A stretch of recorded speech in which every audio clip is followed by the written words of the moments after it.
Ayan. Declutter tayo. Bago mag-December, bago mag-Pasko, nagde-declutter talaga ako para ipamigay. Ito, pamigay na to lahat. Actually, around June, nag-declutter din ako. Tas sobrang dami din nun. Ewan ko ba kung bakit ang dami-dami naming, mga laruan. Yung tatay talagang salarin nito. Bili ng bili kung ano. Tas ako naman, si tapon ng tapon.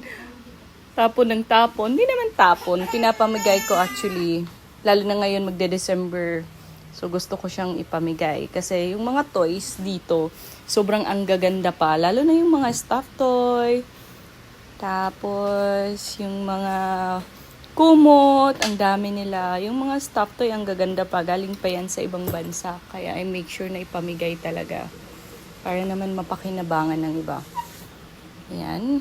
Hindi ako nagbebenta actually. Kasi pag ginamit na, hindi ko na binibenta. Para naman at least kahit papano mapakinabangan pa ng iba. Ayan. Ang gaganda pa ng mga toys na yan. So, or at least makapagpasaya tayo ng mga bata.